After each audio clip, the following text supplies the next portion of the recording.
दोस्तों, आप सब अच्छे होंगे। मेरा नाम है जितेंद्र कुमार सिंह और ट्रिकी मैथ्स फैमिली में आप सभी का स्वागत करता हूं। इस सेशन में हम लोग जो मेंसुरेशन का पार्ट कर रहे थे, जहाँ पर बेसिक 1, 2 हमने ऑलरेडी कंप्लीट कर लिया था। ये बेसिक का पार्ट 3 है, जो कि लास्ट पार्ट है। इसके बाद हम लोग डायरेक्ट क्वेश्चन लगाना स्टार्ट करेंगे और काफ़ी इंपॉर्टेंट क्वेश्चंस को लगाएंगे। तो उससे पहले बेसिक का जो पार्ट 3 है उसको पहले हम लोग सीखते हैं, ठीक है। तो ये जो पार्ट है, इस पार्ट में हम लोग सीखेंगे वृत्त को, ठीक है। वृत्त का जो भी बेसिक्स हमारा बन सकता है, ठीक है, सभी बेसिक को बहुत ही सही ढंग से एकदम क्रिस्टल क्लियर समझेंगे, ताकि जब भी क्वेश्चन लगाना स्टार्ट करें तो बिल्कुल ही कहीं भी प्रॉब्लम का सामना बिल्कुल ही ना करना पड़े, ठीक है। चलिए शुरू करते हैं। तो देखिए वृत्त, तो लगभग सभी को इससे परिचित ही होंगे। वृत्त क्या कुछ इस ढंग का होगा, जिसमें एक क्या होगा, आपका एक सेंटर होगा, ठीक है। मैं सही से राउंड कर नहीं सकता, आप समझिए।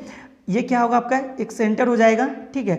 अगर सेंटर से हम एक लाइन ड्रॉ करते तो ये हमारा क्या हो जाएगा, आर, जिसको हम लोग बोलेंगे रेडियस। चलिए मैं इधर लिखता रहता हूँ, ठीक है। चलिए मैं यहीं लिख देता हूँ आर, जो कि क्या है, रेडियस, ठीक है, रेडियस। अच्छा, रेडियस मतलब सबको आपको पता होगा, ये क्या होगा, त्रिज्या, ठीक है। इसी रेडियस को हम डबल कर देंगे, ठीक है। इसी को अगर समझिए मैं इस तरह से डबल कर दिया तो वो क्या हो जाएगा, डायमीटर। यानी हम बोल सकते हैं 2r बराबर क्या हो जाएगा, 2r इक्वल टू हो जाएगा आपका डायमीटर, ठीक है, डायमीटर।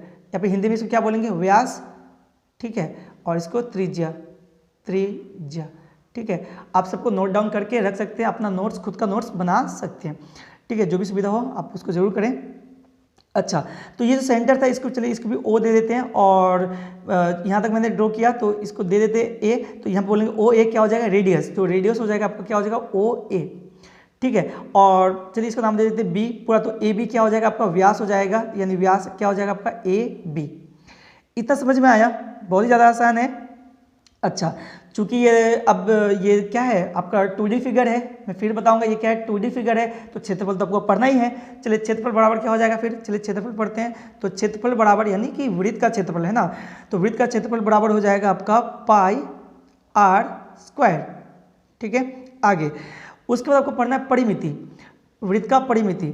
तो परिमिति बराबर क्या हो जाएगा, परिमिति।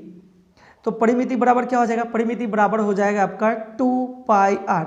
आप इसको ऐसे समझिए, वृत्त की परिमिति क्या मतलब, अगर समझिए आप किसी एक वायर से सर्कल बना रहे हैं, तो मान लेते कि यहाँ से आप वायर को राउंड करना शुरू किए, फिर उसी वायर को अगर आप स्ट्रेट कर देंगे, सीधा खोल देंगे उसको, ठीक है, सीधा खोल देंगे, तो क्या बन जाएगा, वो आपका वो जो वायर का जो लंबाई होगा वही क्या हो जाएगा, ये उससे बना हुआ जो सर्कल है उसका परिमिति हो जाएगा, ठीक है। तो बस परिमिति बराबर जो हम लोग फॉर्मूला यूज करते हैं वो क्या यूज करते हैं, 2 पाई आर।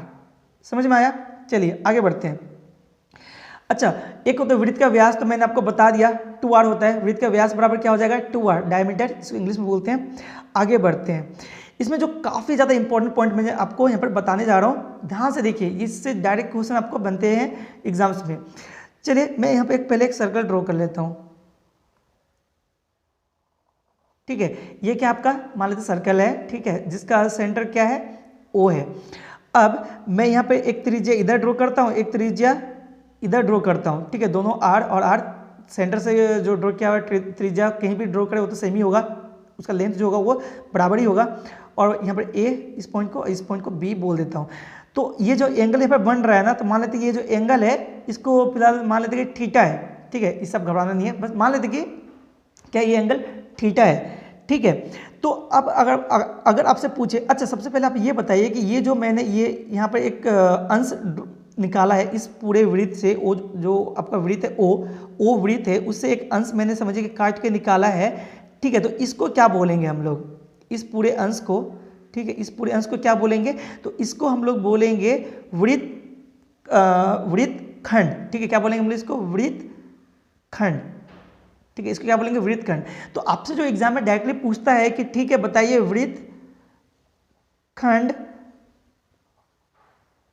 का क्षेत्रफल क्या होगा, वृत्तखंड का क्षेत्रफल क्या होगा। तो देखिए जो आपका वृत्तखंड होगा ना, वृत्तखंड होगा उसका जो आपका क्षेत्रफल होगा, ये जो वृत्तखंड आपको दिख रहा है ये वाला, ठीक है, ये जो पूरा दिख रहा है, वृत्तखंड का जो क्षेत्रफल होगा वो हमेशा होगा पाई आर स्क्वायर थीटा। ये जो कोण है आपका, जितना कोण बनेगा उस वृत्तखंड का जितना कोण होगा वो, और बट्टा में 360 डिग्री, ठीक है। समझ में आया, ठीक है। अच्छा, तो ये है वृत्तखंड का क्षेत्रफल, हम लोग इस ढंग से निकालते हैं। अच्छा, 360 से हम लोग क्यों भाग लगाते हैं, तो काफ़ी स्टूडेंट समझ गए होंगे। देखिए ये जो आपका वृत्तखंड है ना, ये तो पूरा 360 डिग्री का ही एक अंश है ना, इसलिए हम हमेशा इसको 360 से भाग लगाते हैं। चलिए मैं आपको थोड़ा बेसिक समझा दिया, ताकि आपको जब ये फॉर्मूला आप मगअप करें या फिर दिमाग में रखें तो इससे क्या हो, आपका थोड़ा ज़्यादा आसानी हो सके याद रखने में। अच्छा, आगे बढ़ते हैं। अगर आपसे पूछे, ठीक है, ये जो चाप है यहाँ से लेके ए बी यहाँ पर क्या बोलेंगे, ये जो वृत्त है, वृत्त का जो ए बी हो जाएगा वो क्या हो जाएगा, ए बी हो जाएगा आपका चाप।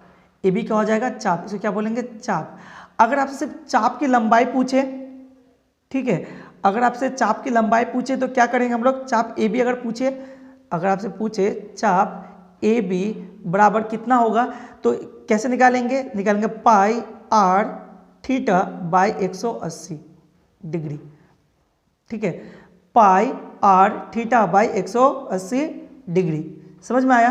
आई होप आपको समझ में आया होगा। चलिए इतना समझ में आया। अब और बस 2 पॉइंट, ठीक है, 2 पॉइंट के बाद आपका लगभग खत्म। तो वो 2 पॉइंट क्या है, तो देखिए सबसे पहले 2 पॉइंट में जो सबसे पहला आपका अर्धवृत्त का क्षेत्रफल, जैसे आप अपने मान लीजिए ये वृत्त, ठीक है, ये जो ये आपका वृत्त है, ठीक है, ये वृत्त है जिसका सेंटर क्या है, ओ है। इस वृत्त का जो आधा होगा, ठीक है, इस आधे का क्षेत्रफल, ये जो आधा वाला पोर्शन है, ये आधा पोर्शन है, इसका क्षेत्रफल क्या होगा, इसको क्या बोलेंगे हम लोग, अर्धवृत्त बोलेंगे, अर्धवृत्त, ठीक है, इसको क्या बोलेंगे, अर्धवृत्त, ठीक है। तो अर्धवृत्त का क्षेत्रफल बराबर क्या हो जाएगा, तो अर्धवृत्त का क्षेत्रफल बराबर हो जाएगा आपका, देखिए जो भी टोटल क्षेत्रफल है उसको आधा कर देंगे, मतलब वृत्त का क्षेत्रफल बराबर क्या होता है, पाई आर स्क्वायर, उसको अगर 2 से भाग दे देंगे तो आधा हो जाएगा। बहुत ही सिंपल है। लास्ट पॉइंट, इसके बाद बस ये खत्म। आपसे अगर पूछे अर्धवृत्त की परिधि, ठीक है, आपसे क्या पूछे, अर्धवृत्त की परिधि, अर्धवृत्त की परिधि बराबर क्या होगा, तो क्या होगा, तो ये भी बहुत आसान है।